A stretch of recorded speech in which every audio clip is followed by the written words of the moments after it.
Assalamualaikum warahmatullahi wabarakatuh.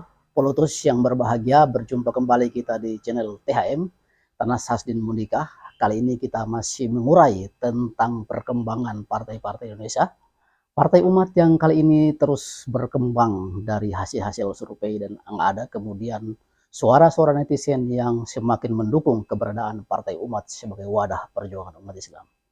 Pelutus yang berbahagia, 23 tahun yang lalu ketika Profesor Amin Rais mendirikan Partai Amanat Nasional, sesungguhnya Partai Amanat Nasional adalah partai yang di dalamnya adalah tempat berkumpulnya orang-orang Islam, yaitu warga Nahdien, Muhammadiyah.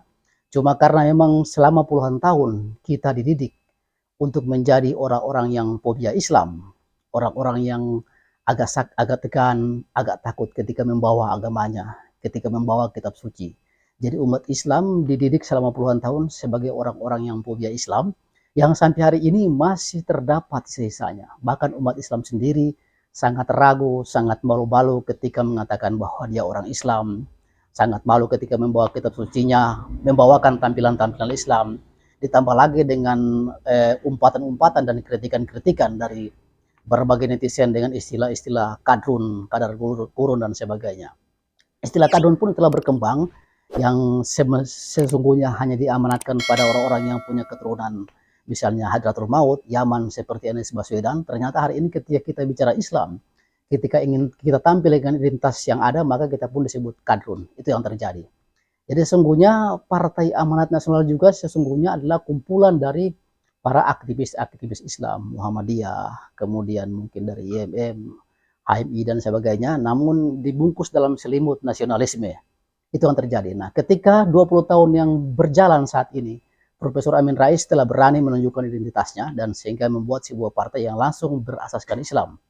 Sehingga kata Repli Harun, ya Profesor Amin Rais sekarang sudah betul-betul menunjukkan posisi kanan. Ya, sesungguhnya kita sedang diajak untuk dewasa, seperti kata Ustadz Felix Xiao. Kenapa kita takut berbeda? Kenapa kita takut mengatakan bahwa saya Islam, kau bukan Islam? Lalu kita dianggap tidak bersahabat. Padahal sesungguhnya perbedaan itu sudah terjalin sejak dulu. Seperti ketika Nabi Muhammad SAW, seorang nabi yang punya kendali besar yang langsung dituntun oleh Allah Subhanahu wa taala, tapi tetap membangun sesuatu yang tidak harus satu. Mungkin misalnya orang-orang dekatnya juga ada yang tidak beragama Islam. Itu yang terjadi. Nah, hari ini dengan semakin dewasanya kita berpikir, dewasanya kita berpolitik, maka mengapa kita harus sama?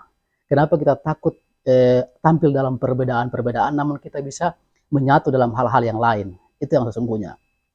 Jadi yang saya katakan, dengan munculnya Partai Umat hari ini adalah penentu sukses tidaknya Partai Islam saat ini dan di tahun-tahun yang mendatang. Karena selama puluhan tahun ketika Masyumi tahun 1995 sempat membuat kejutan dan membuat kaget orang-orang Indonesia saat itu, kemudian akhirnya diubarkan pada tahun 1960. Masyumi dianggap sebagai romantisme, sehingga orang kalau mau buat partai ya ragu-ragu, jangan pakai asas Islam, nanti ya seperti ini yang ada misalnya kayak P3 dan PBB yang dianggap susah untuk berkembang. Nah, mungkin pemikiran-pemikiran ini juga yang terbelakangi Profesor Amin Rais dan kawan-kawan saya itu, sehingga ketika mendirikan Partai Amanat Nasional tidak memakai asas Islam, tapi nasionalisme. Nah, itu yang terjadi. Nah, sekarang kita sambut gembira dengan hadirnya Partai Umat yang sudah jelas-jelas menunjukkan identitasnya sebagai partai Islam. Nah, ini harus dibuat wadah oleh umat Islam. Kemudian juga Partai Umat jangan juga menutup diri terhadap umat Islam, seperti itu.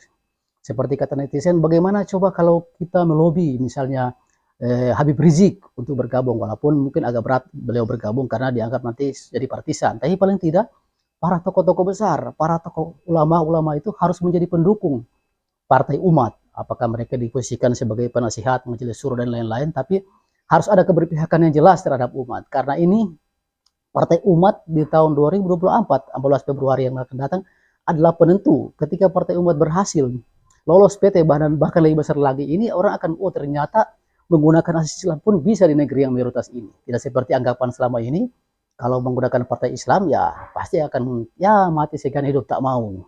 Begitupun 2 tahun lalu ketika Partai Umat itu muncul, orang skeptis. Ya pasti ya seperti itu, kecil dan sekedar bergembira. Dan hari ini ternyata dari hasil-hasil survei yang ada, itu telah berubah.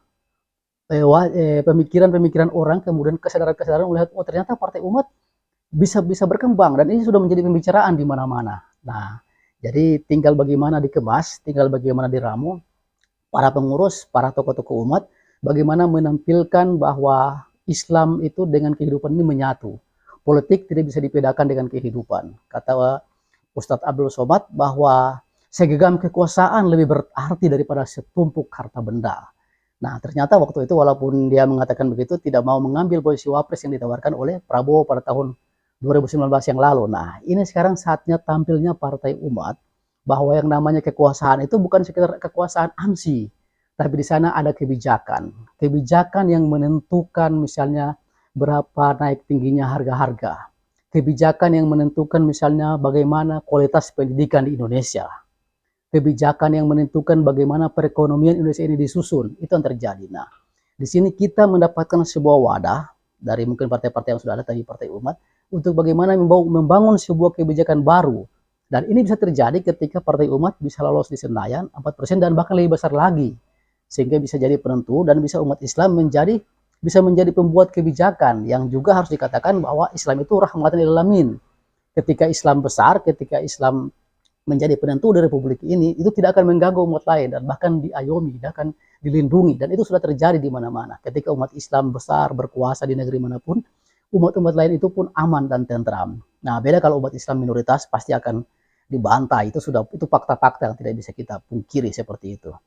Nah, hari ini dengan tampilnya Partai Umat ini akan kita mau lihat bahwa ketika berhasil di 14 Februari 2024 berarti untuk menggunakan asas-asas Islam itu bisa dan tidak menjadi fobia selama ini yang menjadi skeptis oleh banyak orang.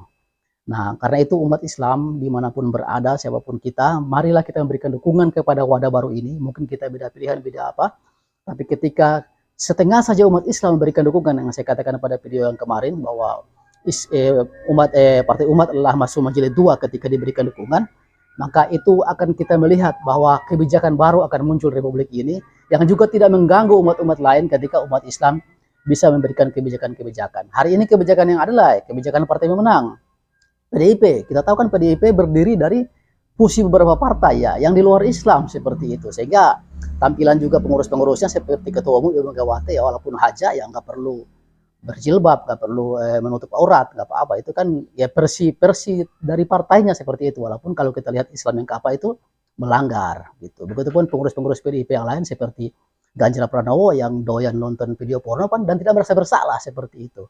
Nah, itu yang terjadi, itu didikan-didikan. Nah, ini perlu dirubah, ini harus diberikan pencerahan dengan tampilnya bahwa Islam apapun tidak akan mengganggu umat-umat lain di Republik ini.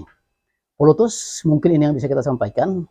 Semoga bermanfaat. Billahi taufiq wal hidayah. Wassalamualaikum warahmatullahi wabarakatuh. Kinatauan.